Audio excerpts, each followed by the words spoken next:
Class is in session, hitting the books, college football betting show, Monday, December the 2nd, and the regular season is a thing of the past, and we are into the postseason portion of the college football season. Conference championship week, Ian Cameron and Connor Mack with you. We are here to break down all 9 college football conference championship games this upcoming week here on the show. Looking forward to that. We don't have many shows left. In fact, if you look at it, we've got 4 shows left for college football hitting the books this season, including this one. We have this show for Conference Championship Week. Next week on Monday will be our first of 2 bowl preview shows. We're still going to keep it the way it's always been. We're going to do half the bowl games next Monday, the first half, and then we'll do the second half of the bowl games the following Monday on the show. So that's Monday, December the 9th and the 16th. We'll then be off on the 23rd and the 30th, and then we will do some kind of national championship game preview show on the Monday of the national championship game in January. So basically 4 shows left on the college football side. And of course, we still have our college basketball shows on Fridays for the rest of the year. And then we'll expand and do a few more shows per week for college basketball once we get into January. CMAC, it was a great weekend for me. I mean, both NFL and college, but as far as college specifically, one of the better weekends of the year, just from a results standpoint, betting-wise. I mean, just a lot of things that played out the way I thought. It was a hell of a profitable weekend. There's so much insanity with the games. Crazy roller coaster finishes up and down the board.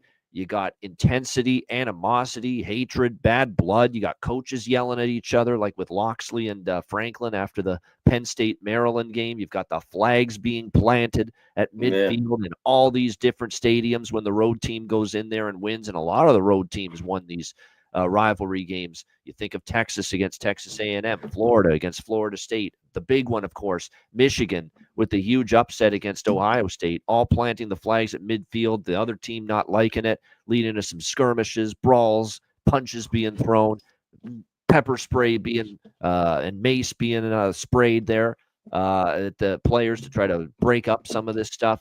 I mean, I've never seen as chaotic and really as much bad blood in a rivalry weekend in college football, quite honestly, C-Mac, as I saw this past weekend. Yeah, me too. I mean, the flag planting is always funny at midfield. But the biggest one was, Ohio State losing. I mean, and it's just the last, it's been 4 straight years. He won't. It's tough, and he has been up. He won't overcome this. This is the worst loss of his tenure. This is a Michigan team that is way down from where they were last year. This is a Michigan team. They don't even have a quarterback. All-American cornerback in the secondary. Will Johnson defense didn't play. They didn't have their best weapon on offense in the receiving game. Colston Loveland has carried this team in the passing game at tight end. They didn't even have him playing. And you still at home could not beat Michigan? That is such a horrific loss for Ryan Day. You can't even explain it. Yeah, I don't know how he hangs around after that loss. Just insane.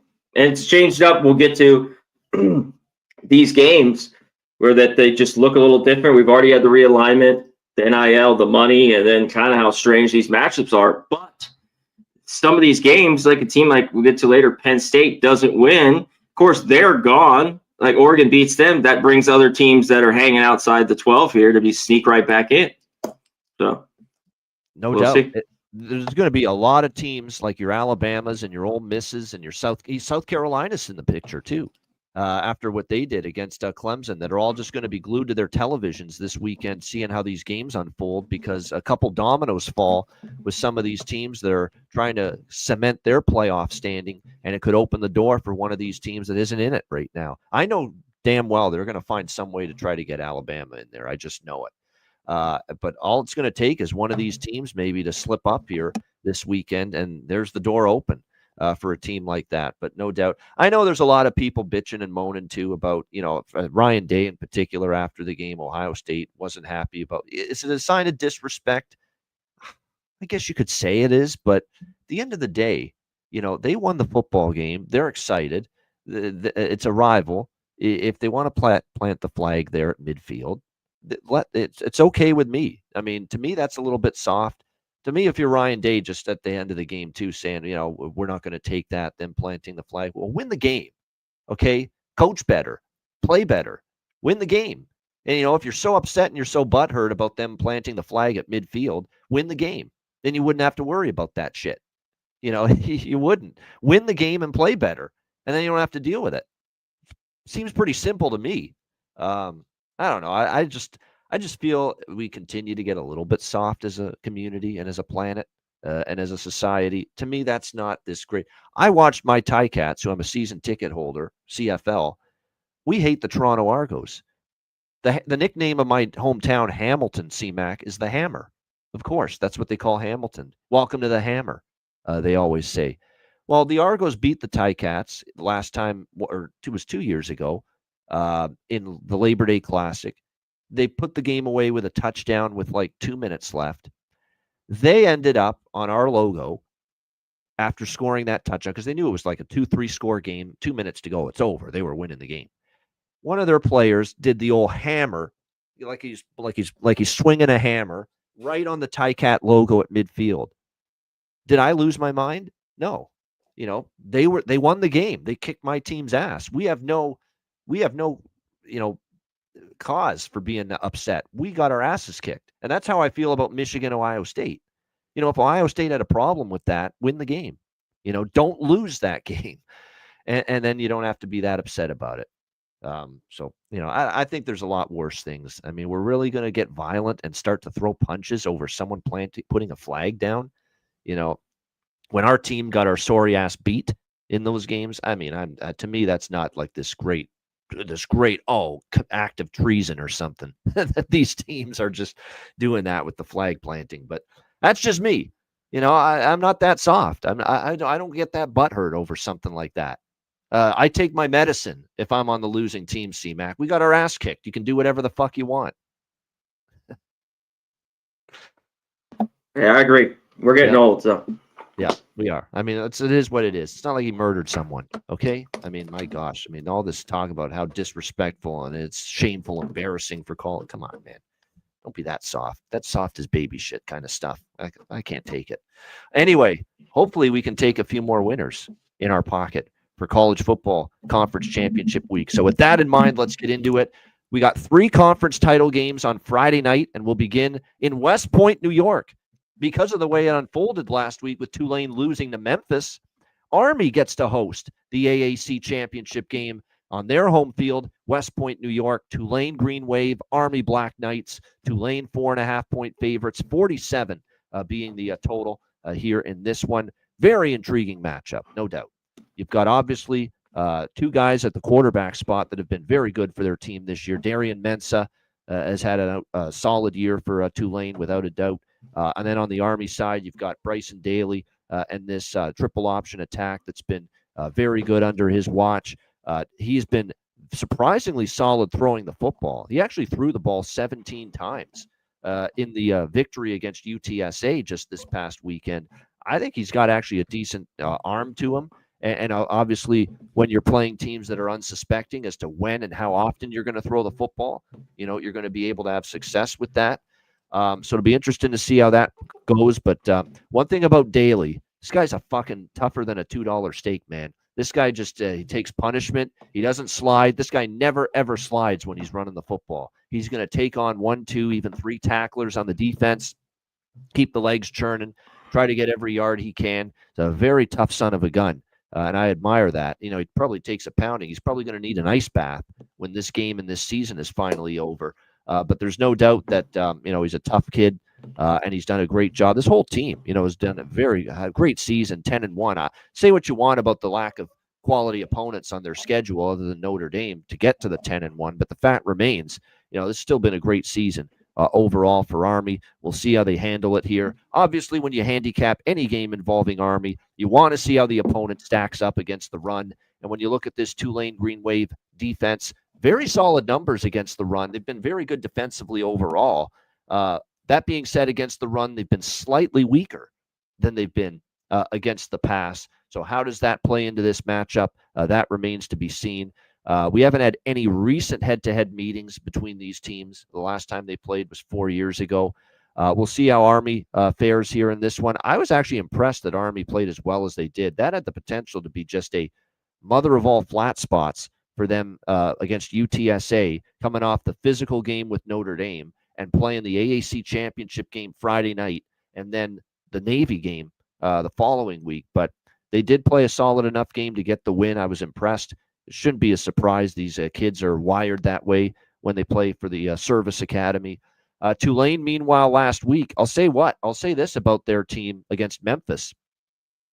And this is what concerns me, CMAC, about this game. Talked about all year how the Tulane run defense has been pretty solid. Not against Memphis, it was. You look at what Mario Anderson was able to do. 177 rushing yards. Memphis as a team ran for 236 yards on the ground on 48 carries. That's concerning to me when I see that Tulane now is going to go up against a team that's obviously going to run it 95, 98% of the time in this matchup. You know, Army talked about it as well, CMAC, that one of the best point spread teams in college football much of the year, but suddenly have stumbled to 1-4 ATS their last 5 games coming into this matchup here against Tulane. That being said, we get them back now in a role that certainly early in the season they were just phenomenal in, and that's as an underdog, catching points. And after what I saw from Tulane, I thought initially I was going to be making a case for Tulane. But here's a couple of things that I thought. First of all, I thought, especially with the game being at Army, Tulane was going to be maybe a 2.5, 3-point road favorite. That's kind of where I had this line.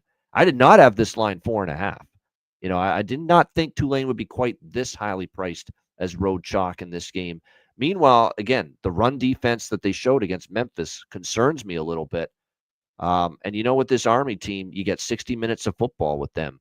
And we saw it even in the Notre Dame game. They're down 49-7. God bless these kids. They're still trying to score a touchdown, you know, in the final minute of a game against Notre Dame where they're down 49-7. And they pulled it off. They did get that touchdown, and it ended up 49-14 in that loss to Notre Dame. So you know you're going to get 60 minutes of football from them. At this number, I think Army's the lean for me. I don't know if I get involved, but I'm certainly interested, especially after seeing what the Tulane run defense did in a struggle for them stopping the run against Memphis. And Memphis hasn't been a great running team all year, not consistent. And then all of a sudden, Tulane is giving up 236 rushing yards to them. So I lean Army at plus 4.5. The total's interesting because neither team plays fast. Tulane plays slow, Army plays slow. But there could be enough efficiency. And the thing that concerns me for Army's defense, CMAC, the secondary. You can throw on this team, and we've seen this throughout the year. Any service academy, you have the potential to make plays in the passing game. And I think we might see that here for Tulane. They've certainly got some receivers that can make plays, and that's always a concern with Army is what they give up as far as passing yards. And they have not faced a ton of great offenses and a ton of great passing teams.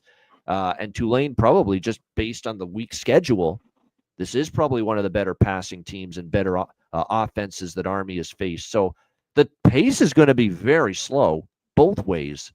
But the efficiency on offense could be good enough that it could still find its way up and over 47. Again, let's see what the weather is Friday night. But right now I'm leaning Army. I'm leaning over the total for the AAC, I should say, the AAC championship game. CMAC, what do you think here, Tulane, Army? I think Army's pretty good that I've seen lately against the past. Even last week, I think McCown just had over 200 yards. How about North Texas? They had some yards. They should have scored some more points, but they won 14-3.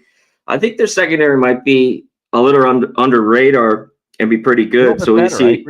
Yep. We'll see if Tulane can take advantage of that. You're right, but I talked about that last week with Memphis. I mean, the points I thought were too much, the whole spot, everything that dealt with it. But I kind of throw out all those games in the middle, and I went back to Oklahoma and K-State that played them. They ran on Tulane. Two decent teams that could run the ball. Now, is Memphis just below them, of course? But Anderson had a huge game, 177 yards. And then, of course, Tulane, just kind of out of it, 3 turnovers, 2 fumbles, and a pick. Just killed them, in the end.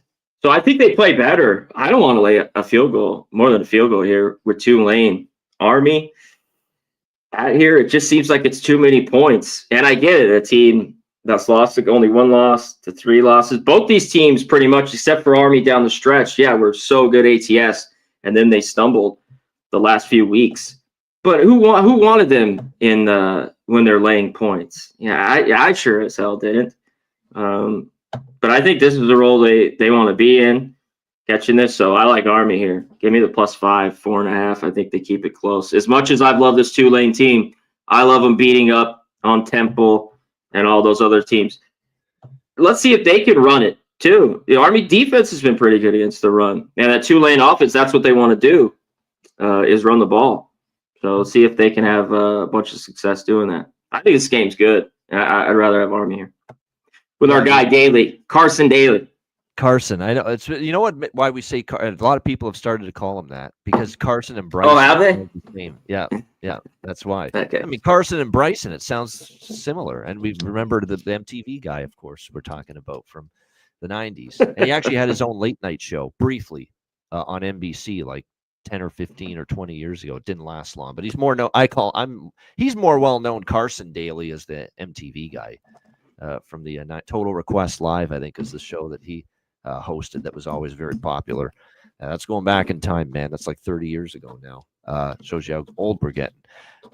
Slippery Rock, it's a good question. Did Tulane? No, Tulane played last week. Tulane, that was a game that they need. Like, Tulane was all in last week against Memphis because there was outside college football playoff hopes for them if they beat Memphis last week, which obviously didn't happen. So now the playoffs are out of the question now for Tulane.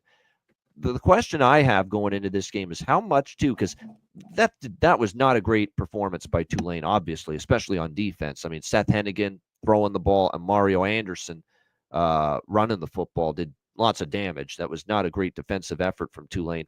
How much did they put into Memphis prep last week? And how much did they spend last week before the Memphis game maybe prepping already for Army here in this AAC championship game, knowing you got to work overtime to get ready for a team that runs this unique triple option offense the way Army does? That's the question. Did Summerall, put in a little Army prep last week before the Memphis game, or was it just all focus on Memphis? Sometimes coaches do that. When you got, especially ahead of time, you got a team like Army you're playing, you're going to prep for the triple option a couple weeks before that game arrives. So maybe that does help Tulane's defense, the extra time that maybe they put in and installed defensive prep for this game. But again, I don't like the way their run defense is trending, which is kind of why CMAC and I are leaning to the home underdog here in this game. All right, next up, Conference USA Championship game, also on Friday night. Western Kentucky Hilltoppers, Jacksonville State Gamecocks. We've got the Cocks, 4-point favorites here, 57.5 the total in this game. What a unique situation this is, because last week the game means nothing to Jacksonville State. They're already in this title game, and they played Western Kentucky last week, the same team who were playing for their Conference USA title lives, if you will. They had to win that game in order to get into the Conference USA championship game. And I don't know if it's a good sign for Jacksonville State or a bad sign for Western Kentucky, but that game meant very little to Jacksonville State. It ended up taking a walk-off game-winning field goal with 3 seconds left from Lucas Carnero to give Western Kentucky a 19-17 lead. They were that close to being knocked out, and Sam Houston being the team in the Conference USA championship game instead. Not to mention, first of all, I think Rich Rod and just watching that game, as I tried to definitely pay attention to it, that was as vanilla as it gets for their offense. They did not do half the stuff in the playbook that they normally do. Not to mention then Tyler Huff, and this was a scary moment for Jacksonville State, gets injured in that game last week, I don't know if he left the game or they just took him out because of precautionary reasons, but they said, that's enough of this. We're getting him the hell out of there. When he took a shot and it looked like he was banged up a little bit, and Smothers took over at quarterback for Jacksonville State, Logan Smothers, for the rest of the game. But if you watch that game, that was as vanilla as it gets for Jacksonville State. Like, they were holding back everything for this particular game here, this rematch in the Conference USA championship game against Western Kentucky. So if I'm Western Kentucky, I faced a team that already locked up their spot. I looked very mediocre doing so. The offense kind of sputtered most of that game. Jacksonville State's offense, well, first of all, they took the quarterback out because of an injury he suffered. I don't think the injury is going to keep him out of. Actually, you know what? They have not confirmed for sure yet that he's going to be able to play because he had to get helped off the field when he rolled that ankle, it looked like. And that's what it was last week. So it could be Smothers, but it's questionable for this game. That's a tough break, right? Meaningless game. You put Huff in there still, and he gets hurt, but we'll see if he's able to play. But that's definitely not a sign of, wow, that really bodes well for me if I'm Western Kentucky. If I'm Tyson Helton, I'm not thrilled that I just escaped for dear life. 19-17, and this team just looked as vanilla as it gets and lost their quarterback halfway through the game. So when I look at the rematch here, Smothers is capable, and more than anything, C-Mac, this is not a team that throws the ball a ton anyway, Jacksonville State. This is a team that runs the football primarily, and they're damn good at it. That's why they're in the conference chain. They've just got a great O-line. They run block well, and they are averaging a phenomenal, almost 260 rushing yards per game this season, Jacksonville State on the ground. And just stylistically, that matches up quite well here against a Western Kentucky run defense that is pretty bad. 123rd in the country this season, 208 rushing yards per game allowed by this Western Kentucky run defense. This is absolutely a matchup that bodes well for Jacksonville State. So I could only look at the home favorite here, Jacksonville State. I just think they're better. Their run offense is phenomenal. They've got not just one, but they've got multiple running backs that can really do some significant damage. Hunter, not to mention, you look at it's not just one guy. They use Trey Stewart. They use Andrew Paul.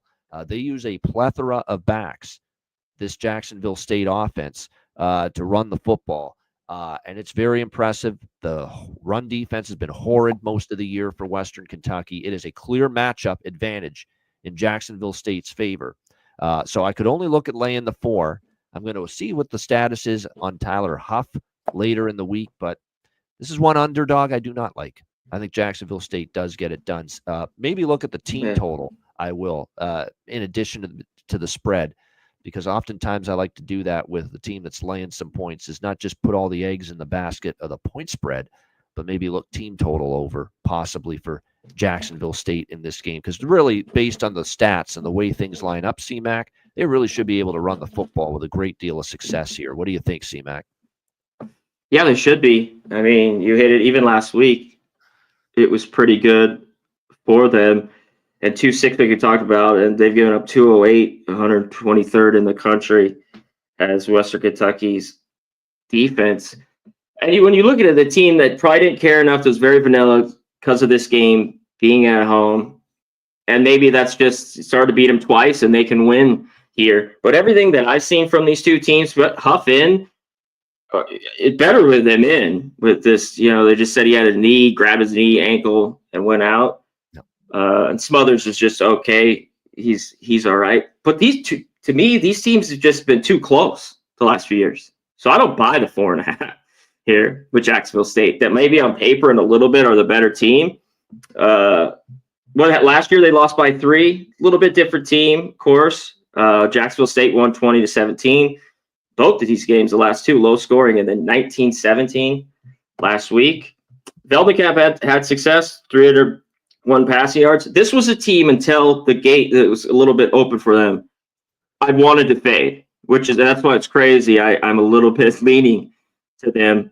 They had lost 4 straight against the number, and 3 of them I were on. New Mexico State, Louisiana Tech, and Liberty. I was on all 3 of those, and then flipped for this one just last week when they were favored by 1. So I think this game's close. I even though Jacksonville State's at home, the better team, I just think these two teams know each other so well. And Veldecamp, they'll run it well. That's not their main thing, of course, with Western Kentucky. About 118. They'll do it like they think they did last week. If they can get near 100, that'll be enough. But they will have success through the air. And don't turn the ball over. Veldecamp, they're in this game. I think it's tight. I take the 4 with Western Kentucky. All right, there we go. We're slightly head-to-head here on this because I do like Jack. I don't love the 4 where it is right now, but I just I'd be worried about the ability to get stops for Western Kentucky. Can they move the ball, though? Can they trade points? That's the question you have to ask yourself. And they do have a good I think passing so. attack. And we'll see if they can do that here against Jacksonville State. Because Jacksonville State pass defense numbers are, let me just see, they're okay. They're not phenomenal. So does that open up Veltkamp to make some things happen down the field vertically against this team? We'll wait and see on that. All right, next up, we've got the third and final conference championship game for Friday night, and this is a big one. This has college football playoff implications. This is essentially a ticket to the college football playoff, this game. Whoever wins is going to be in as Mountain West champion, as a group of five at-large bid, if you will. The UNLV Rebels taking on the Boise State Broncos. We've got Boise State 4-point favorites, 58.5 being the total. This is now all three games here, Army gets to host on their home field. The last game we talked about, it's a home game for Jacksonville State in the Conference USA title game. This is a home game for Boise State. This will be on the blue turf of Albertson Stadium in Boise, Idaho. So it is a home game for Boise. That certainly gives them a nice advantage for sure going into this game. No question about that. But will it be enough? Because if you look at this Boise team, and obviously this is a rematch, we've now seen UNLV and Boise State play each other twice the last couple years, and it's been Boise both times winning and covering 44-20 in this Mountain West championship game last year when it was at Allegiant Stadium in Las Vegas. It was all Boise, 527 to 298 edge in total yards for the Broncos in that game. And then we saw them play, obviously, this past regular season back in October, also in Las Vegas, 29-24 it was in favor of Boise State, a pretty close game. And if you actually look at the yardage figures, like I said, it was very even.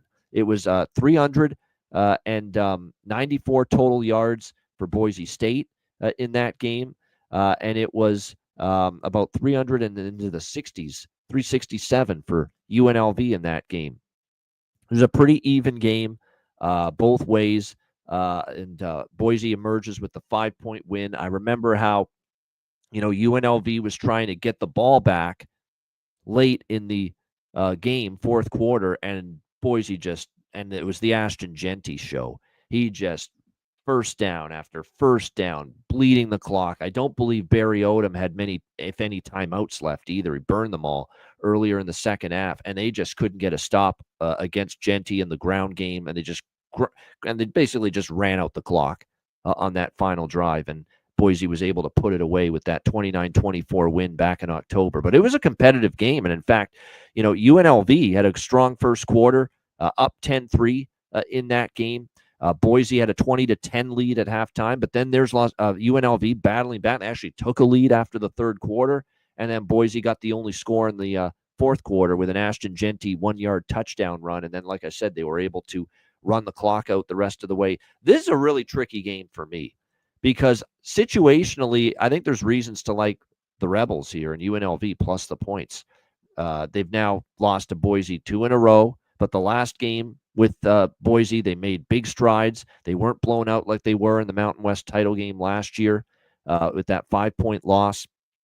We've talked all year how great, not just good, how great UNLV's been in 2 years as an underdog under Barry Odom. They've been absolutely phenomenal. You look at this year alone as an underdog, winning outright at Houston, winning outright at Kansas. The Boise game was a narrow point spread defeat by 1 point because they were catching 4. They lost by 5. So they've been still excellent in this role. They've now lost twice to Boise the last 2 years, last year in the conference title game, and this year, of course, earlier in the regular season. If you start to look at Boise, all of a sudden, none of these games have been easy for them lately. The Nevada game at home on this blue turf, a Nevada team that just got pulverized by UNLV, Boise beat them by 7, and it was a struggle. Didn't even come close to covering the number either in that football game did Boise State. The San Jose State game was one of the most fraudulent, non-deserving covers you'll ever see out of Boise State. 42-21 when it was a 14-0 fourth quarter, including a pick six that gave Boise State the point spread cover in that victory over the Spartans. So that was a game that was up for grabs for a period of time. The Wyoming game on the road was 17-13. They escaped for dear life. And then against Oregon State, in that game last week, they had a comfortable 24-7 lead at one time, but there were portions of that game it looked like Oregon State was going to dig their way back into it, and they still gave up 342 total yards of offense in that game. The passing game was solid for Oregon State as well. I just don't feel Boise State's played as well the last month as they played maybe earlier in the season. So I'm kind of interested in UNLV plus these points here on the blue turf. Not an easy environment. That's big that Boise gets to host this game, but I like what I'm seeing from UNLV. They're in their best point spread role, and that's catching points, not laying them. I'm interested here, at least, in UNLV +4. It's going to be interesting to see, can Ricky White make plays? And that's going to be the critical matchup right there. They're going to double him. They did that in the first game. He only had 5 for 57. They got to try to get him the rock a little bit more. Yeah, for sure. And there's got to be other receivers stepping up, too, for Haj Malik Williams in this passing game, because if the pass rush of Boise does not get home, and that's the critical matchup, UNLV's offensive line, can they hang in there? Can they hold up? Because they are a great pass rush team, Boise. But if you can protect your quarterback, Haj Malik Williams, against Boise's front, you're going to make plays down the field. That's not a great secondary they have. So if Ricky White gets doubled, can Kaleo Balunge step up? Can Jaden Thomas step up? Can Jacob DeJesus step up? You're going to need these other receivers that UNLV has to be able to make some plays if they bracket Ricky White down the field in coverage. And again, that's number one. They got to have other receivers make plays. And number two, that O-line's got to block and protect for Williams. Because if they do, that's not a great secondary. I've seen it over and over again with Boise. You can throw on that team. Any team that's got a good pass protection and has good receivers and weapons and a quarterback that can chuck the ball vertically, that's where you can have success against Boise, and that's a critical element to this game, matchup-wise. CMAC, what do you think? Mountain West Championship. Yeah, I think UNLV, they'd rather run it, though, still. Williams pretty good, but, I mean, they still only throw, average 180 yards, 117. But that's been a problem for Boise, the secondary. They gave up 260 at 119 in the country. It's been a problem for them, but they did well against White, like we talked about in the first game. So that first game, just 5-6 weeks ago, Boise was favored by 4 here. Now they're just 4-point favorites at home. And one thing, can UNLV? I talked about it last year. They did it again, Bavano. Top 5 turnover margin. Yeah. And a defense that's been pesky, bend but don't break. The run defense has been excellent for them, too. I mean, this team's almost top 10 in the country against the run. Genty had his worst game, 128, 33 carries, 128. He gritted it out, though. He had a few big plays and big runs. And he really, I'd say this because he had 127 against Portland State in the first game, but he was out by halftime in that game. He didn't have 33 carries. So can UNLV put some heat on it? This has been, David versus Goliath here. UNLV just hasn't been able to get past them as Odom's turned this program around. It would be huge. And I think this would be a lot better if UNLV was at home, like in this game. It's just going to be tough to go to the old Albertsons, the Smurf turf, and hang around. But Boise State, like you've talked about, nothing's been impressive. And of course, they're probably going through the motions a little bit to get to this. But if there's an upset, they're out. They're out of the 12. This would be a big upset here for UNLV. Boise will not be in there anymore in the 12 teams. So I think they got success. For someone that have seen it, I think they got closer with this game that they just played. But I'm going to think about this one a little bit more. I just think in the end, Boise probably will make the plays and win this. And is this enough points with UNLV? I'm not so sure to back them. I think Boise could still win. You know what? They both want to run it well. I'd slightly lean under at this number. 60s, it's a no-go. And that first game was at 60, right? Yeah. 62 maybe? Yeah. What was it at? 63, yeah. Basically. Okay. I think it's a little lower. Big thing. I mean, right around here, I think there's going to be enough points that it could creep over. I got to look at it a little bit more. So great game, though. This is one of my favorites out of all these games, man. Rightfully so. I mean, this is great. What's great too? You don't get Gus Johnson and Joel Klatt calling UNLV Boise State very often. They will be on the call for this. This is the only Fox game this weekend in conference championships, and it's Gus and Joel time. So there you go. They'll be there for UNLV and Boise State Friday night. So that'll be cool having them on the call. By the way, Gus Johnson lost his shit when Davis Warren threw that interception. It didn't. Now Michigan still won the game, but that listening to Gus's call when Davis Warren threw that goal line interception, stop that! Just his voice is going all over the place, haywire. Funny stuff there. All right, that's a great game though. Totals wise, I kind of feel too it's a little high. I do. 58. And remember, it was 53 points the last game. And look, you're going to get a lot of running from both teams. I think what's good for UNLV, too, is they didn't run all over Boise in the loss to Boise State in Vegas 2 months ago, but they did run for 188 rushing yards on 42. That's not bad. They didn't get completely bottled up because Boise's strength is stopping the run. It's against the pass where they're weaker, but they did an all right job running the ball. And again, Haj Malik, his ability to end plays. Yep. That game, though, a lot of field goals. Yes. Okay. There was like 6 field goals in that. So that's always big on the total here. Yep. Touchdowns to 6 field goals you got, I believe, in that first matchup. Yeah. I'm not bullish on the over in this game. Let's put it that way. All right. Next up, we've got Saturday. We moved to Saturday now. The Big 12 championship game. Who thought this would be your Big 12 title game at the beginning of the season? And here we are at Jerry's World, AT&T Stadium, Arlington, Texas, home of the Dallas Cowboys, where this Big 12 championship game is always played every year. Iowa State, Arizona State. We've got ASU 2.5-point favorites, 51 the total. Look, anything 3 or less, Connor, forks up for me. This team has just been so good for me all season long. And this is not me trying to disrespect Matt Campbell and Rocco Becht and what Iowa State's done. I just feel this Arizona State team is on a mission. I think they're a little more well-rounded. I think Iowa State sometimes can bog down offensively. And look, they feasted on a lot of fucking mistakes by Kansas State last week to win that game against the Wildcats as well. Whereas Arizona State, I thought they were like a machine. It was like an assembly line against Arizona. Just boom, boom, boom. The precision, the execution, just on point, and just complete and utter destruction over Arizona in that game. I also and with all due respect, again, to Becht, I like Becht, solid. I like Levitt even more. Levitt's just been terrific. Sam Levitt's been throwing the ball. They've got, obviously, an explosive running back in Cam Skattebo. Just has had a phenomenal season for Arizona State. This is a team that's also, I think, gotten better and better defensively throughout the course of the season, whereas I still think Iowa State can be a little leaky on defense because every time Iowa State went up against a capable offensive team this year, that's when their defense started to struggle. They gave up 45 in a game to Kansas this year. They gave up 35 to UCF.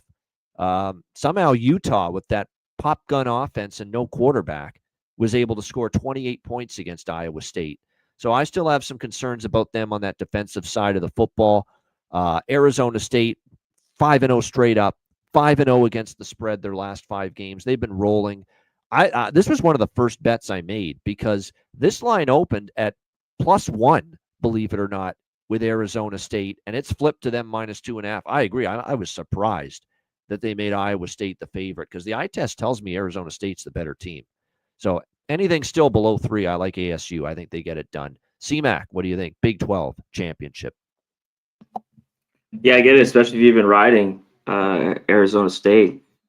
How can you not? And just a dominant win against a horrible Arizona team, but still a rivalry to just put them out in that one. That game also, one thing I wanted to hit on this total when I was going through it last night. If it's a little bit lower, if it drops, I might move on the over because I think there's enough scoring here because I think both these defenses are great. Indoors, no weather issues. Yep. Yeah, no weather here at Jerry's World. If you get under the 50, 51, that's where I kind of want to be. And they've both kind of consistently gone over this number, both these teams. Iowa State made Kansas State 2 fumbles, a missed field goal, kind of shot themselves in the foot. That should have went over the total. Farmageddon should have went over the total Saturday night. Well, it was 24-21 after the third. Big fourth quarter from Iowa State. You got to give it to them. They did pretty well against the run. I thought Kansas State could, Giddens, I think, had 14 for 72. It was just okay. He should have ran it more. Johnson had 13 carries for right around that number, I believe, as well, almost 70 yards. But I thought they had struggled against the run, but they did enough. The offense did enough for Iowa State. He's been around for forever. This is his, 10-year there. So I've seen him in the past make some big plays and may have some bad interceptions. So we'll see if Arizona State could take advantage of that. So I have nothing on the side here. I just wanted to look at this total as the week goes on here. No doubt. I just want to one last thing. I want to go back for 1 second to the Boise game because I forgot to mention it. I want to mention it because I've watched a lot of Boise this year. I don't think their quarterback Maddox Madsen has played as well the last few weeks, and the numbers bear that out. I'm seeing games against Nevada and Wyoming with 50%, sub 60% completions. I don't even think he was spectacular in the Oregon State game last week. I don't think he's playing as well at the quarterback spot for Boise State as he did earlier in the year. Maddox Madsen. So that is something that look out for maybe in the Mountain West Championship game. He's got to step it up again, even though I know Genty is still the heart and soul of that offense. They still need a little bit more pop from the quarterback position. And yeah, I'm with you, Connor, as far as this game, the Big 12 with the over. I think it's I'm probably going to get involved with it. That game with K-State, Iowa State should have went over the total. Arizona State, like they have scored minimum 27 points, CMAC, or minimum 24 points in 1, 2, 3, 4, 5, 6, 7 of their last 8 games. So if they score 24 plus, and certainly if they score 27, 28, suddenly you get 24 out of Iowa State, and there's your over here in this game. It's got a chance. So yeah, I'm with you at this. Yeah, most of them went over. There's the couple like the bad game by K-State, and they dominated Cincinnati, who just kind of hit a wall and struggled the second half. But all those other games, BYU got that late touch. They've all kind of gotten over this. Yeah, no question. That's the way it's been. Arizona State certainly been trending. Scatterbo, give him the ball. He should eat here. No doubt. He's had a hell of a season. That guy's a heck of a player. There's no doubt. There's the whole team. Like, there's a great vibe to that football team. Iowa State, that's another thing, too. Scatterbo props could be in the mix. That's another thing that has me heavily lean. Well, it's not a heavily lean. I've already bet Iowa State. I really like it. It's actually one of my favorite sides. You bet Arizona State, you mean? Arizona State. Arizona State, yeah. Yeah. That's one of my favorite sides. And you've got to be scared shitless right now, Iowa State, looking at your 96th ranked run defense. 173 rushing yards per game allowed, knowing what you got to face here in this game. That Cam Scatterbo, physical, tough, and underrated speed. Gets into the open field. He's got more speed than you would think. That's a tough matchup for them, trying to go up against him with that run defense that isn't very good statistically for Iowa State. All right, next up, the MAC championship game. This is in Ford Field in Detroit, always where this game is played. The battle in Ohio here. Ohio Bobcats and the Miami, Ohio Redhawks back in the MAC championship game for the second straight year and looking to be champions for a second straight year. Miami 2.5-point favorites, 44.5 the total in this game. This is a great matchup. This is actually one that people will be watching other things. The Big 12 championship maybe won't be paid because it's on at the same time as this one, but I'll definitely be watching that. I'm excited to see how this one plays out. Ohio is a red hot machine right now. 5-0 straight up, 5-0 against the spread finish down the stretch. I certainly hopped on this Ohio freight train multiple times down the stretch. The Toledo game, I took their team total over against Ball State on Friday, thinking that, they fired Mike New, Ball State, that, I don't know if they're going to have their best foot forward, and their defense stinks anyway, Ball State, that Ohio would be able to score a bunch of points, and they did that to cement their spot in the MAC championship game. They can come at you many different ways. They can throw the football with Parker Navarro, who's solid in that regard, but more importantly, they've got a very dynamic run game. Navarro's a very athletic, very mobile quarterback, and then Anthony Tyus, outstanding running back here for Ohio. So that's going to be a matchup to watch out for. And the run game, as much as Navarro can throw, they are a team that likes to be able to lean on that ground game and have that be kind of the focal point, the engine, if you will, behind their offense. And the numbers bear that out this year for the Ohio Bobcats. They're certainly a stronger, more potent run team than they are a passing team. The question is going to be can they do that? And can that run game work here against a Miami O defense that this season been pretty good once again, 14th in the country overall in total yards allowed, 18th in passing yards per game allowed, but slightly weaker against the run, Connor Mack. A very good defense, Miami O, but the run defense numbers, which are still pretty solid, they're not nearly as good as they are against the pass. So does that open up an opportunity for the Ohio run game to have some success? This is a rematch, by the way. Yeah. Didn't happen in the first game. Yep. No. Miami, Ohio ran for, I think, 150, and Ohio ran for 110 in that game. They did. Yeah. They shut down the Ohio ground game for the most part in that 30-20 win that Miami O had at home against Ohio back in October. And again, Navarro was held in check. Tyus really didn't get much going. So that's a concern that, yes, they're the weaker. Overall, the numbers are weaker against the run for Miami O. But when Miami O faced this Ohio team earlier this year, they shut down that run game. And to be honest, when you shut down that Ohio run game, you have a good chance of shutting down Ohio, period, and winning the game. That being said, man, I think Ohio is really playing their best football at the right time of year. Miami O had their championship last year. They don't want to win again, don't get me wrong, but they had their championship last year, and here's Ohio's chance to maybe get their name on that trophy. I have not bet it yet. I think I'd feel better at least with at least a +3 or better, but if it ever shows up, +3 or better, with the Bobcats, count me in as a buyer on Ohio in this game. I'm leaning in that. They've just been too good to me down the stretch. They've been very good. I know let's also factor in with Miami O. Great win for them to beat Bowling Green 28-12 last week, which got them into this MAC championship game. But I'm here to tell you this right now. He played in that game, and credit to him, Harold Fannin, who is like one of the best tight ends in college football this year for Bowling Green. He's been like 90% of their offense this year, Bowling Green. He played in that game against Miami O. There's no fucking way he was close to 100%. You could see it. He was playing through something really painful. He was not even close to as effective and as he normally would be. And I don't want to take away from Miami O, but Bowling Green relies so much on Fannin this year. And with him just totally compromised, not even close to 100% health, it really hampered Bazelak in the passing game, and they keyed in on the run and shut that down.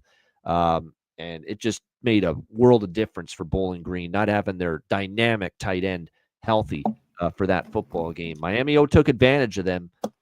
This game's a little different, though. This team is healthy. This team is playing their best football, and I know Miami O got the better of them in October. This isn't October anymore. This is December. And I like the way Ohio has really put their foot down on the accelerator here in the last month. So I'm interested in Ohio. I'll really get involved if it gets to +3. What do you think here, CMAC championship game? The CMAC championship game, I should say. Yeah, we'll see if it gets to 3. I don't think it does, but who knows? Maybe.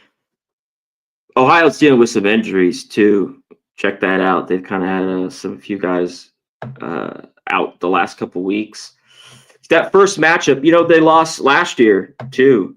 Did Ohio, kind of a whole different team, but Ohio beat them. Miami, Ohio, I liked them last week.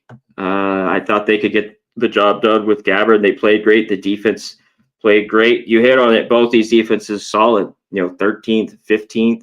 So who can make the plays? And in that first meeting, which just led to his benching for a while, was Navarro, the picks. I mean, he was there to get out. And he sat for a minute before he got the job back.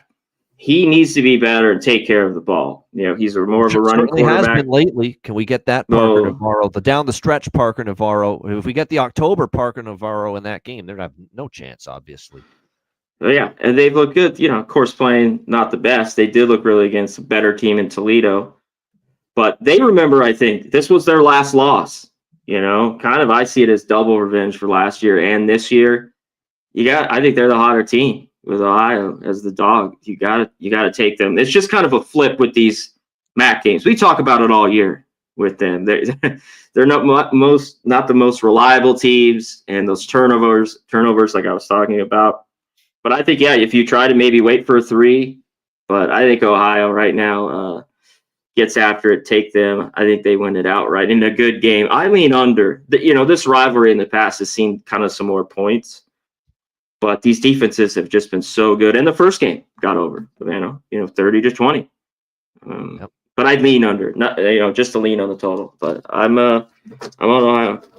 All right. Yeah, I'm with you. It's Ohio for me. I'm interested, certainly. And I might just take it in anyway at 2.5. Even if it doesn't hit 3, I might get in with Ohio, but certainly leaning in that direction. Parker Navarro, by the way, has a lot of Cody Fajardo vibes, not only in the way he plays, but Cody looks a little bit like Cody Fajardo. There's definitely a resemblance from him back in the day. So I always think, well, I feel like I'm watching Cody Fajardo when I watch Parker Navarro play for Ohio.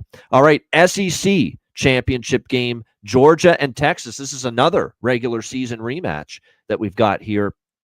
The Longhorns, 2.5-point favorites, 49 the total. This game, as it always is, of course, the Mercedes-Benz Stadium in Atlanta. That's where this game is each and every year. This will be the first year ABC gets to broadcast the SEC championship game. It's been CBS all these years, but now with the changes in the television rights, ABC gets this game with Fowler and Herbstreit. It's going to be weird. No Gary Danielson, and for a long time, him and Vern, and then it was him and Brad Nessler, but nope, not anymore.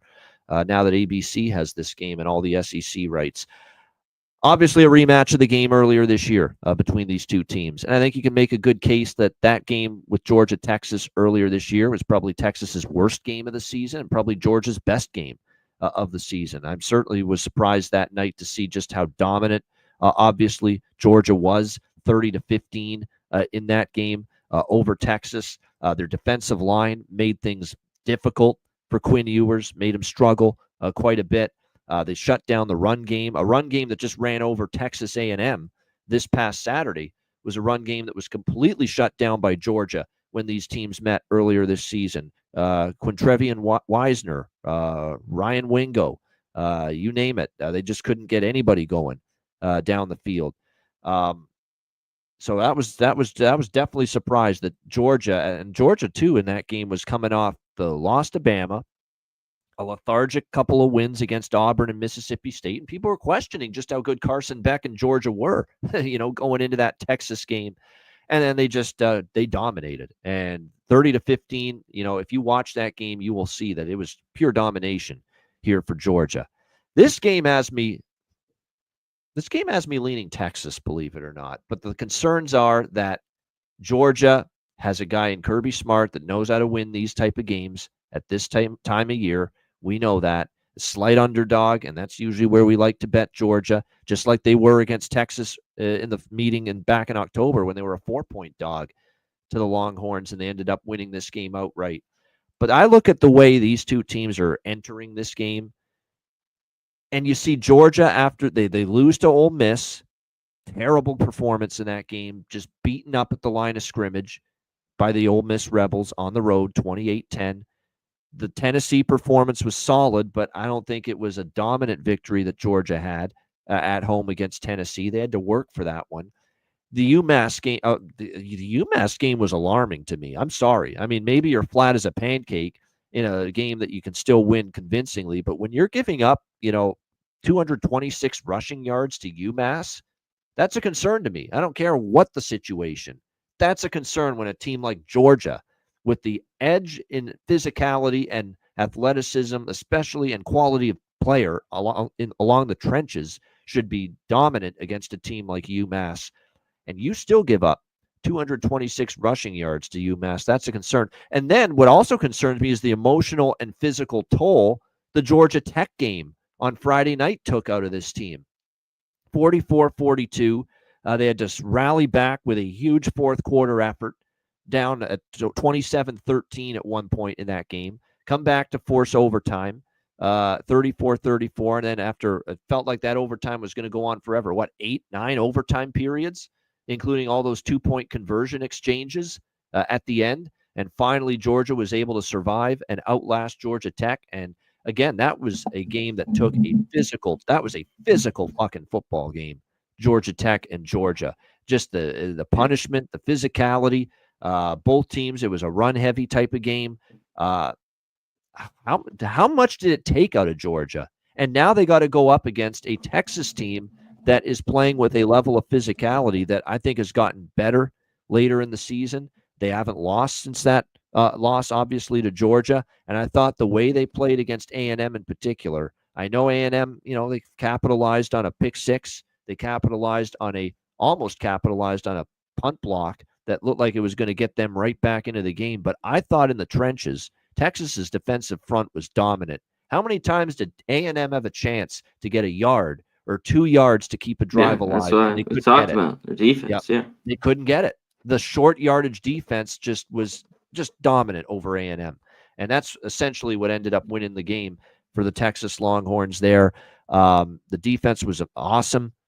They were able to run the football against a team that was supposed to be decent against the run, although we did see Auburn kind of run it against A&M. So maybe that was a foreshadowing that Texas would be able to have some success. But 240 on the ground. Wisner had the majority of those rushing yards. Look at the balance in the receiving corps for Texas. Matthew Golden, Ryan Wingo, obviously Isaiah Bond, and then, of course, the great tight end, this guy, Gunnar Helm. Very, very impressive for Texas as well. So I don't know. I feel Georgia has not played great these last couple games. They certainly didn't play great against Georgia Tech, and they escaped in that game. Texas is playing, I think, some of their maybe one of their best games all year was against A&M, just dominant on defense in that game. I feel, and then you throw in that little added chip on your shoulder. It's the SEC championship game. It's a chance to cement a great seed in the playoff. It's not like it's not a motivation issue. Both teams are motivated, clearly, to want to win this game. It's the SEC championship. But I like the extra little chip on that shoulder, CMAC, for Texas. We got embarrassed at home by Georgia back in October. Let's deal out some payback. Let's play physical. And I think if they play physical at the line of scrimmage, at the point of attack against Georgia, the way they did against A&M, with Georgia coming off the physical pounding of that overtime marathon against Georgia Tech, I think Texas could wear them down over the course of 4 quarters. At less than 3, it's Texas or pass for me. CMAC, what do you think here? SEC championship, quite the matchup. Well, this is always the big thing. Georgia, which we did fade them favorites, and they were dogs against Texas the first time. They're just, when they've been in this role, it's kind of a different monster. One thing that I thought, like last week again, Georgia Tech ran for 260 yards. They threw for 300. They dominated everything. Yeah. But man, they had some bad fumbles late. They missed a field goal, but the time possession, 37-29, the yards, it was crazy. I mean, the meltdown and then the craziness of the back and forth, in OT was nuts. So seeing that, this from that first game, and they got down. This was the biggest problem too. 3 fumbles and a pick, and it just was like that. Short fields for Georgia, and they took advantage. And Texas, which I think their defense is very good, and we just saw it last week, held a few field goals, but they gave a touchdown, and they were just down whatever it was, 20-0, so quick, and they couldn't come back. Beck still had 3 picks in that game. Beck's best game all year was last week. That's the best I had seen him. He didn't throw a pick, 5 touchdowns, 300 yards. Come back in the fourth quarter, especially. He was really. It's the best I've seen him. Yeah. Play, but he's even in that first game, the 3 picks, but it kind of didn't matter. The game was out of it. This was the big one. That first matchup, they got down, but they didn't run it. They still ran it 29 times, 27 yards. Texas has to run the football on Georgia, like Georgia Tech just did. Like they do that, they win here big in this revenge game. Can they do that? And Georgia will be ready for it. As big as that game was last week, they got by. I mean, there's motivation for both of these teams, and it's a get back. Down the stretch, we've seen Texas winning games, but, Arkansas, I don't think it was too impressive. The defense came up big, which you hit on, and I've been in the last couple weeks. That's what I've been most impressed, is winning these games on the SEC, going on the road or a neutral spot like this, and their defense stepping up and kind of winning like a 20-10 game, a 17-7 type game, and getting the job done for them. So this one's tough. I think the revenge is Texas. Just every time Georgia has got plus points by them the last, 5 or 6 years, Kirby Smart, it's been a play, and they've came to play. So it's just tough to go against that right now. It's tough. Yeah. It's tough. I mean, never. I was on the under. Real quick on the total, I was on the under in the first game. I think this is lower. Was the first game at 50? Well, it was all 57? The last was game, it really 57? The last game, I will check right now. I've got it right in front of me. I've got all the. I guess. Yeah, 57. That's a big adjustment. Whoa. Holy shit. Holy shit. So, yeah, I don't know if I get on it because that was kind of an easy under. Sometimes I've gotten it's more the Bama, Georgia, and those I talk about with the big games and these, Pavano, you get points, which has just been the weirdest. Remember, I talk about that all the time. Ohio State and Bama, they get points. Yeah. To be honest, after seeing an 8-point adjustment down, and I get it, Texas's defense looked really good. I think they can run on. Please, I hope that the Texas is smart enough, and Sark should know this. Commit to your gut. Commit to Wisner. Commit to these guys running the football in this football game, and if you do that, you're going to have success because the Georgia Tech just showed you the blueprint to success. Get Wisner going, get Jaden Blue going, get your running game going here. With those two guys and just pound the rock. This team was in a physical fucking war last week with Georgia Tech. Why would you not try to pound the football right at them? And plus Georgia Tech ran the football with great deal.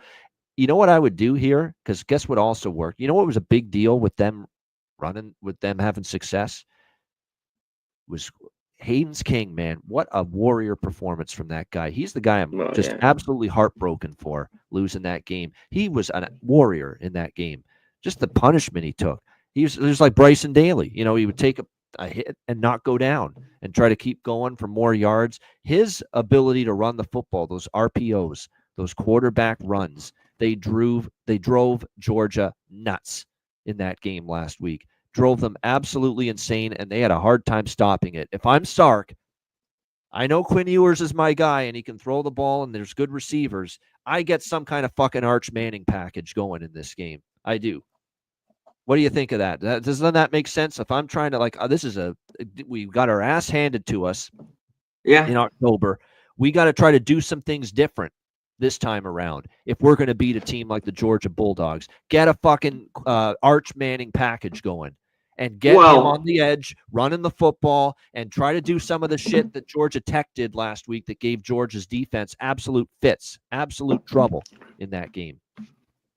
We'll see it. Yeah, if they want to bring him in, maybe. I just think in games like this is when the playbook, you open it up. This is trick play time. There's no more. Everything's in here. In these games, these championship games. So I think you could see, whether it's a fake punt or, just flea flickers and just some strange stuff, I'd open it up. Yeah, there's no doubt. No, it's definitely going to be Quinn Ewers, Kong's Clips that's going to start. But I'm just saying that I would get Arch Manning involved in this game somehow. On some certain, just a few plays here and there. Obviously, Quinn's going to be the guy at quarterback, but certainly I think that if I'm certainly looking at what I saw from Georgia Tech and what they were able to do against Georgia, I'd try to get some kind of a quarterback run game going at least a little bit throughout this game with Arch Manning, who's more adept at that. Let's be honest, as far as a running quarterback goes and athleticism, he's got a little bit more of it than Quinn Ewers does.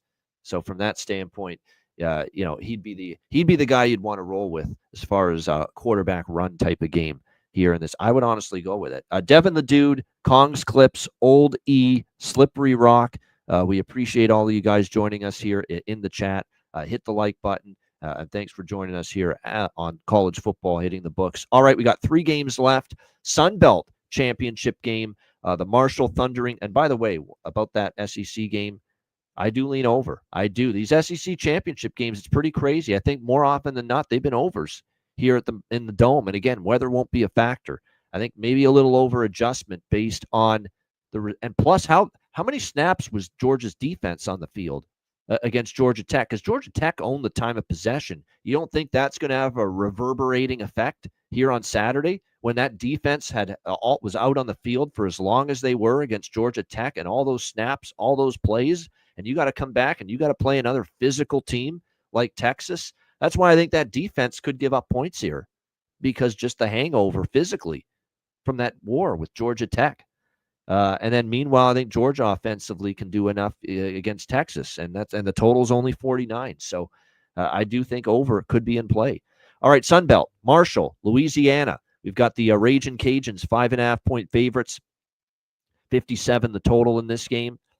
There's been a lot of money on the Louisiana Ragin' Cajuns here in this game. This opened 3.5. It's all the way up to 5.5 here in this game. A lot of respect being paid to Louisiana. And, look, they've had an absolutely outstanding season. You look at the run they've put together, 2 losses. One was against South Alabama in a close game, and the other was Tulane.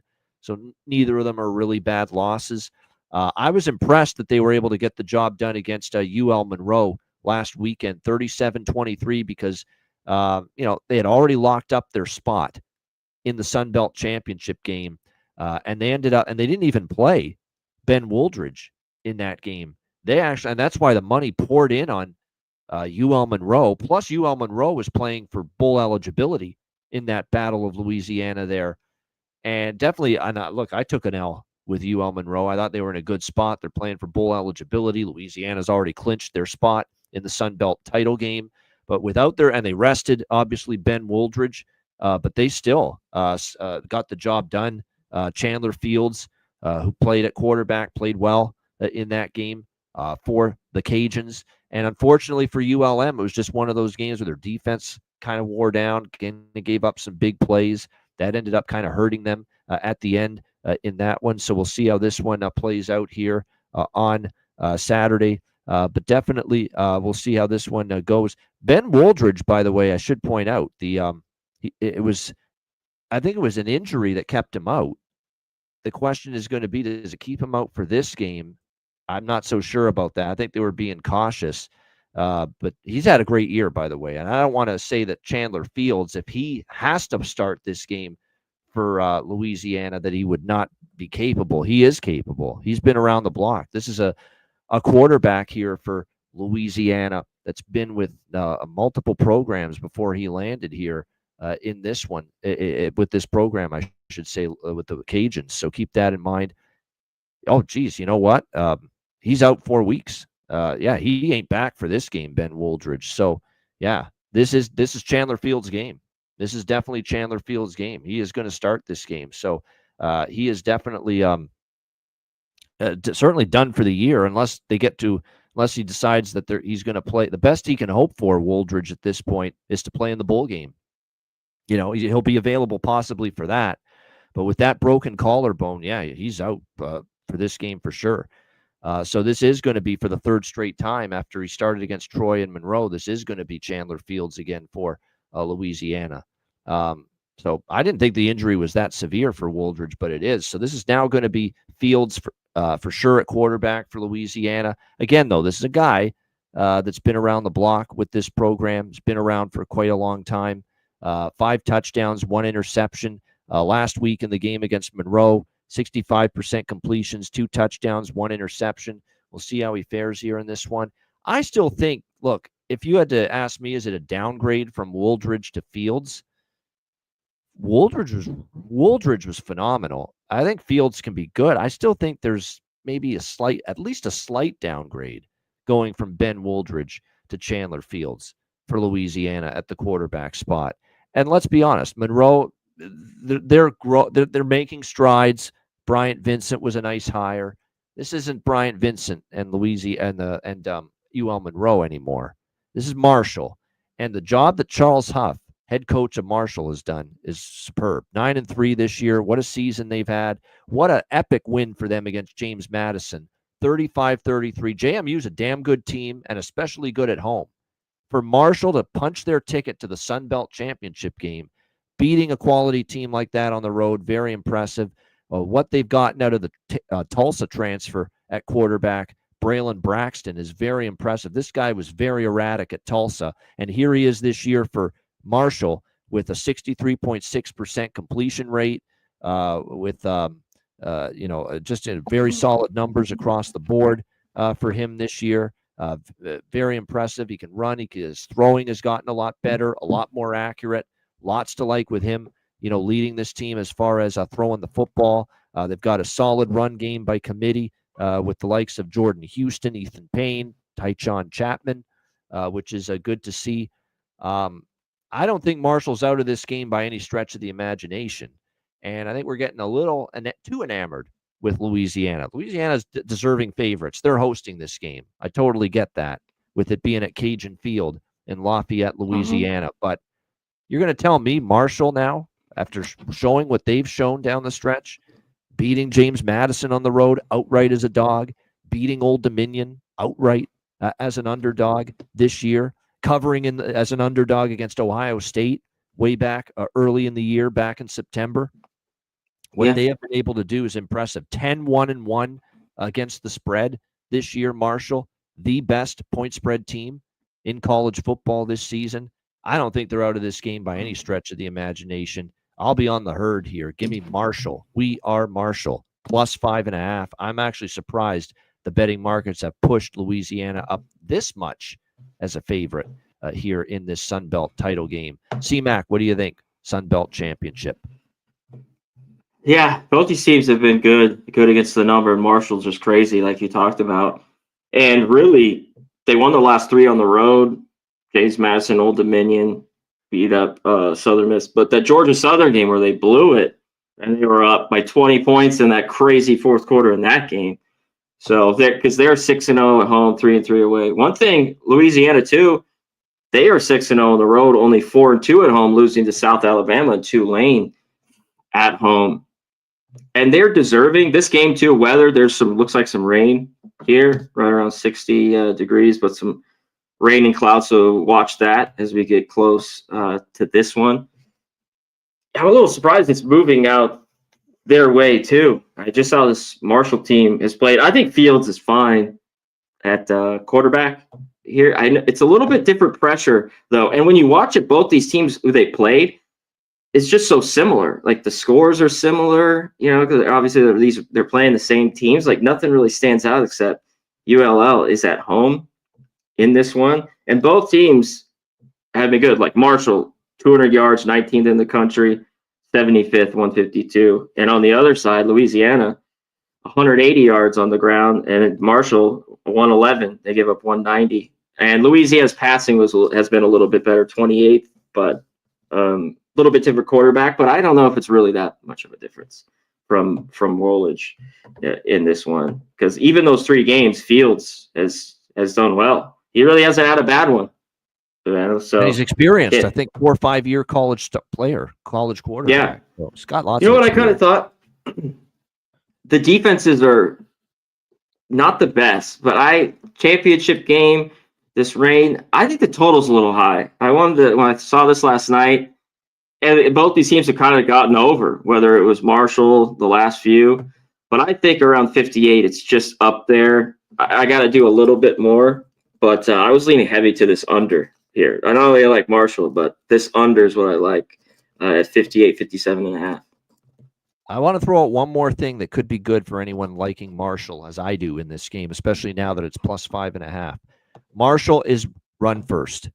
Marshall definitely prefers to run the football. There's no question about that. 19th in the country rushing yards. There's actually a little bit of a drop off to their passing game. And Braxton is very athletic. He is what he is. Yeah, he can run there. But the run game matters. And if Marshall can run, that's when Marshall's at their best.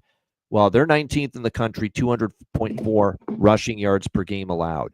Their offensive strength goes up against the weaker part of the Louisiana defense, which is against the run.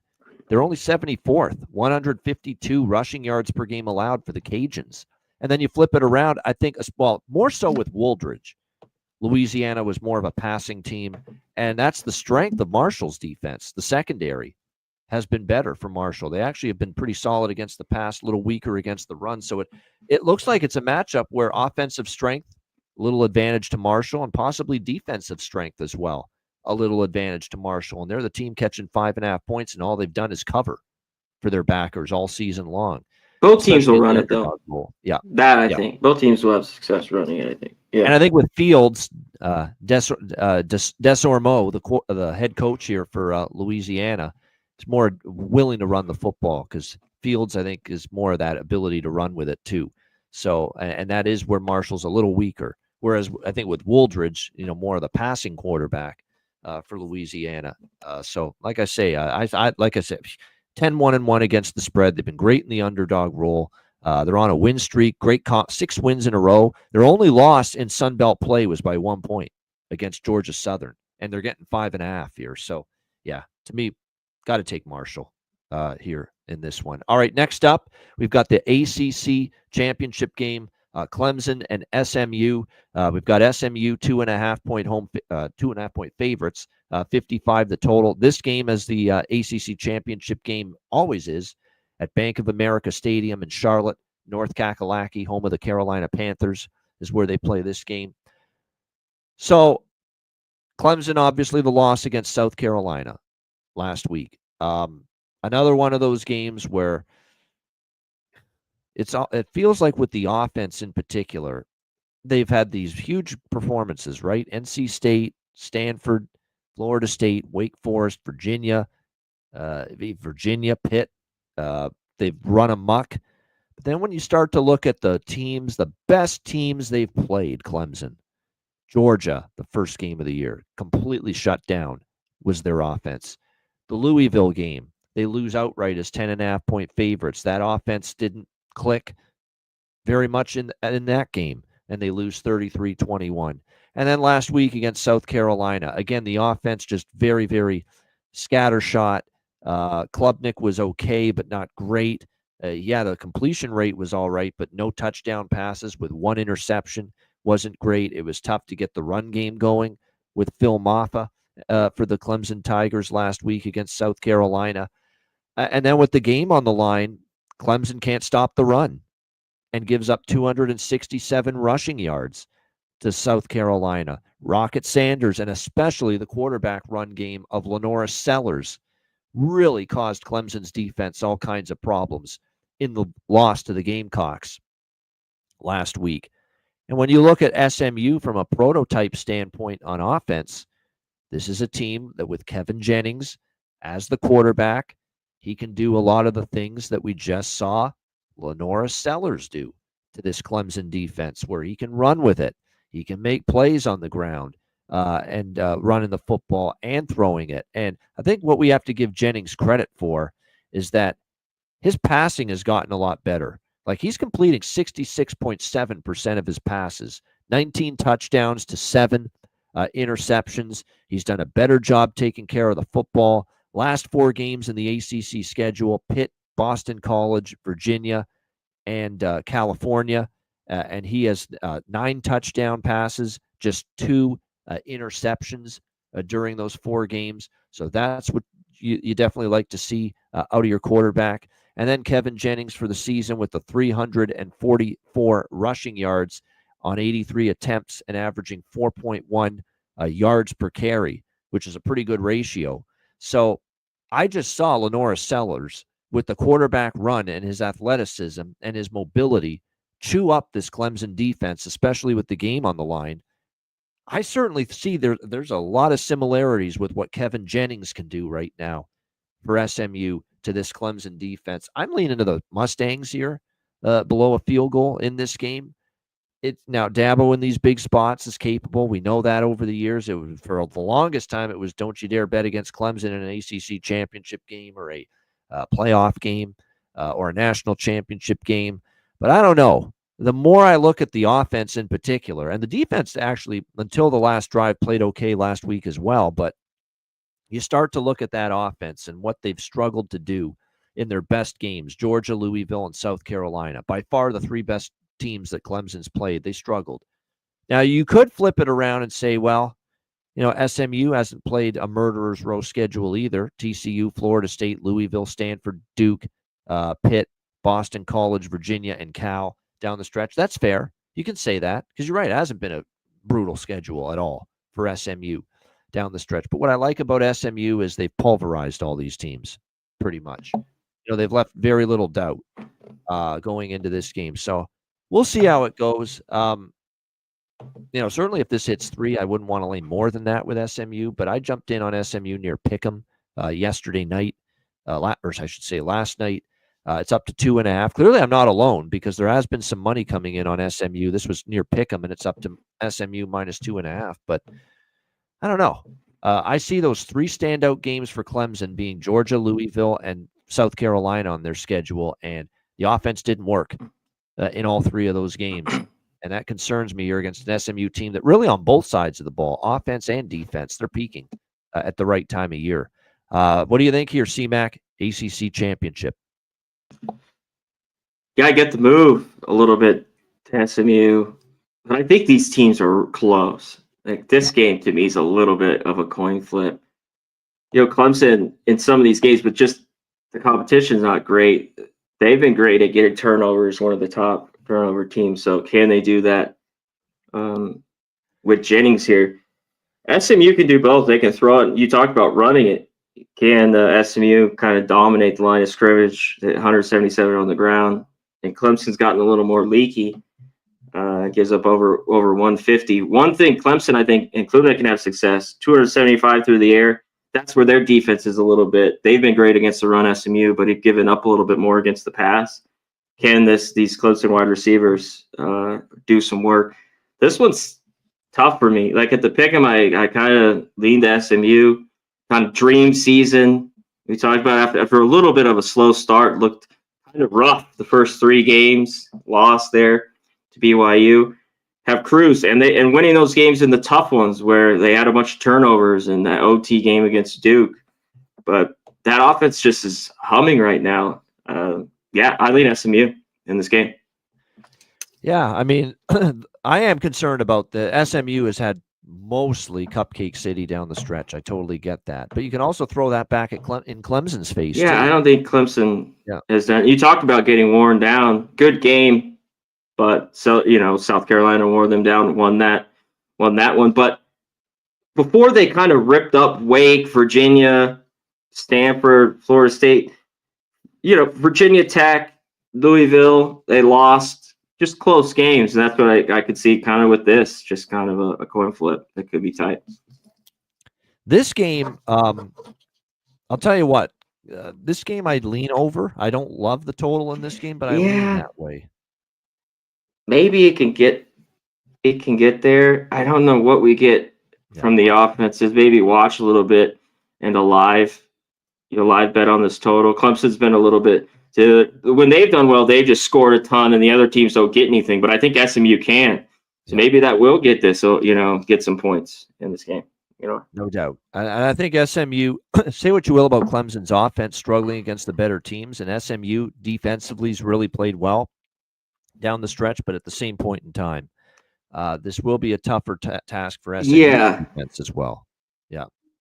Yeah, they've been pretty good, but like you think of a little better team like 28 to BC, even Pitt, the big one, like their defense is good, but not great. The Louisville, 34-27, and that could be a similar type game here. That's the one that stands out. That's why I think, even though I've got questions about Clemson and where their offense played against Louisville, South Carolina, and Georgia, those 3 games in particular, I think they might be able to still move it a little bit. And plus, SMU does play fast. They play fast tempo. Keep that in mind. You do get tempo with SMU. Clemson, isn't a snail on offense either. So pace-wise, kind of an over pace in this game maybe. I do lean over. Don't love it, but I do lean over there with the ACC championship game. All right, our final game for conference championship week, the Big Ten championship, which is on CBS on Saturday night, Penn State and Oregon. We've got Oregon 3.5-point favorites, 49.5 the total. This game, as it always is, Indianapolis, Lucas Oil Stadium, home of the Indianapolis Colts. You know what I'm doing in this game from a side per spot. Doesn't mean I'm laying 3.5 with Oregon, but I'm damn sure not on Penn State.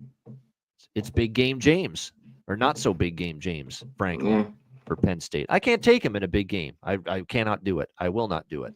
Not with their money. I got to see it. I got to see it. Shit. I can't do it. Yeah. I won't do it. He has still yet to beat Ohio State.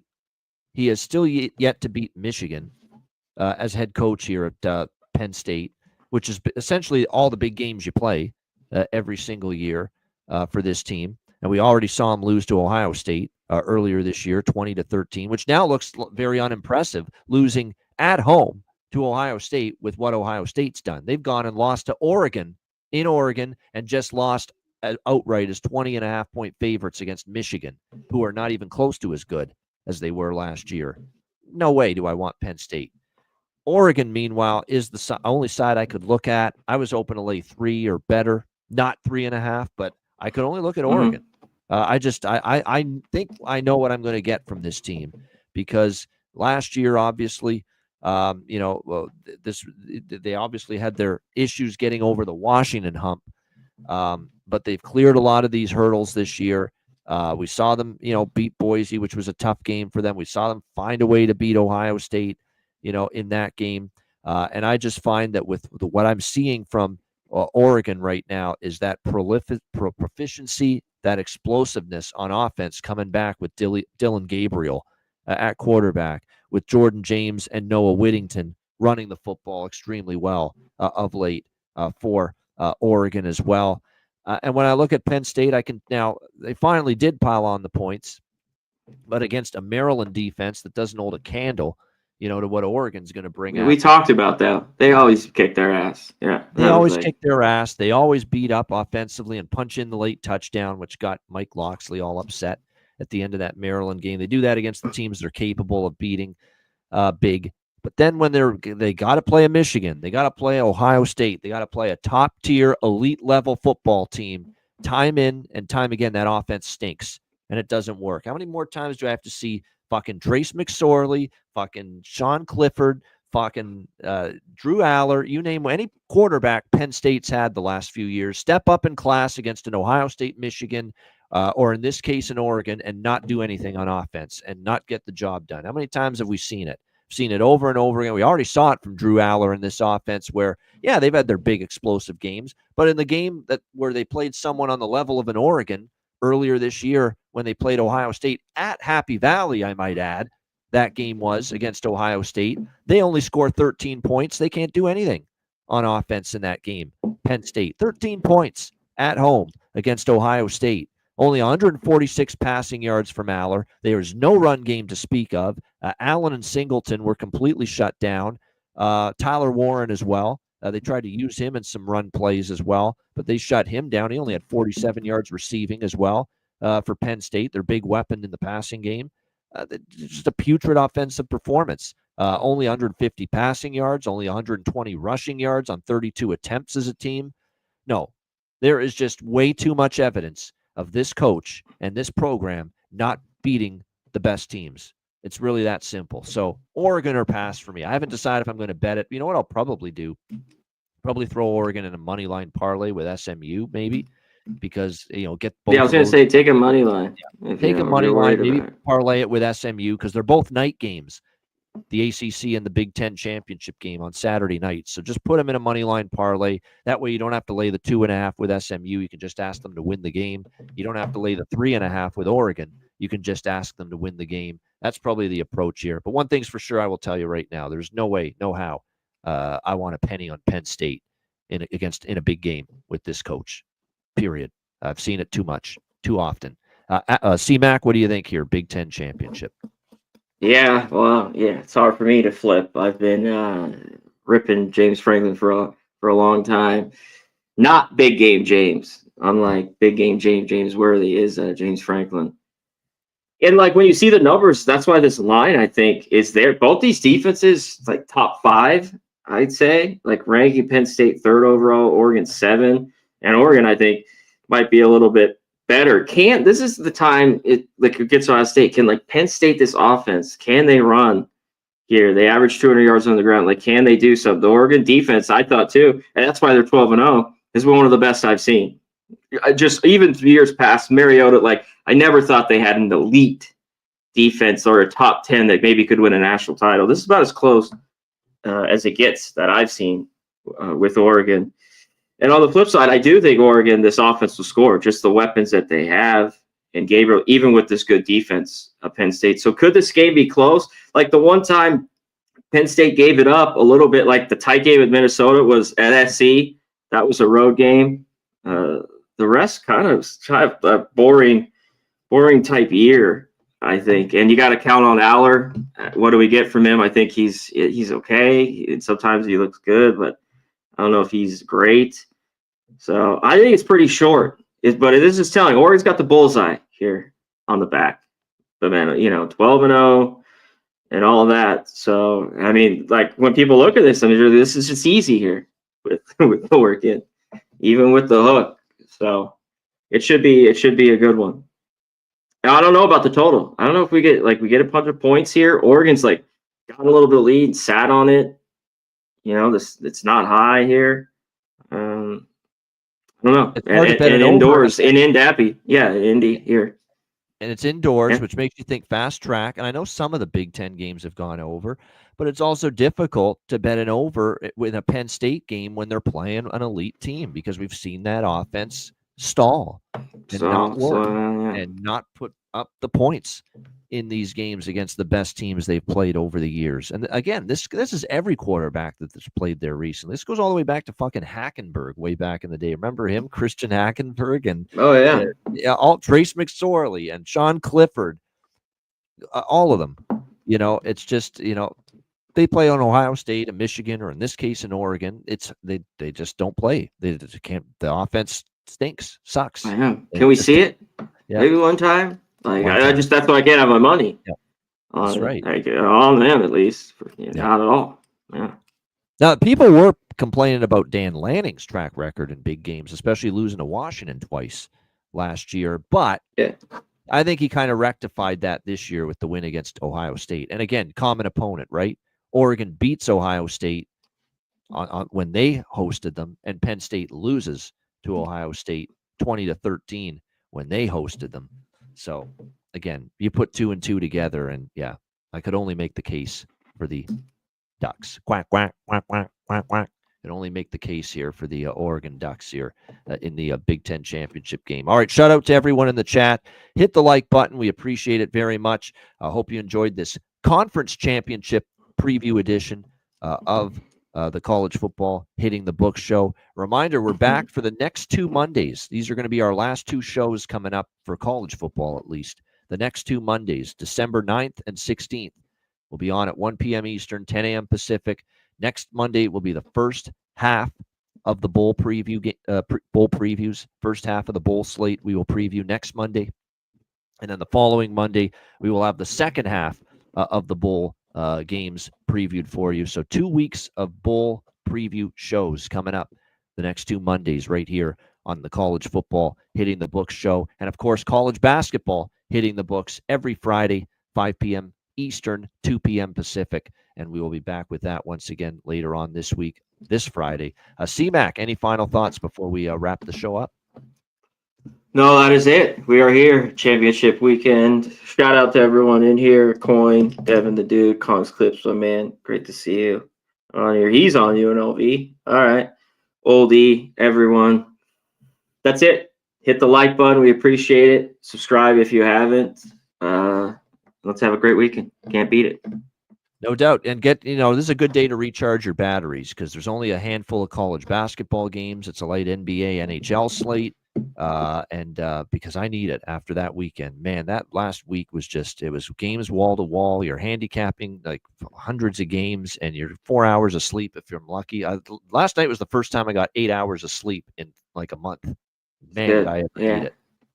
Well, it's always like you go through the NFL, like I have these, and then it's like I got to get to college basketball. You think you're done? I got to go through and get through these, and then I got to look at the NBA cards. It's never ending this time of year. No doubt, but nice to get a little mental recharge of the batteries and physical for that matter. Today, being able to get a little more sleep, needed it in the worst way. But now, the best part of the college football season's here. Conference championship games, bowl season, and of course, the first time ever we'll see this 12-team college football playoff starting in late December. I can't wait for that, to see the matchups and how it unfolds. Can't wait to see that, and I'm sure a lot of college football fans agree with that. Shout out to everyone one last time. Hit the like button on the way out. For Connor Mack, I'm Ian Cameron. Enjoy college football conference championship week. Enjoy the games and good luck. And we'll be back with you Friday for college basketball later this week. And next Monday, at 1 p.m. Eastern, 10 a.m. Pacific for our first of 2 bowl preview shows right here on the College Football Hitting the Books show. Until then, class dismissed.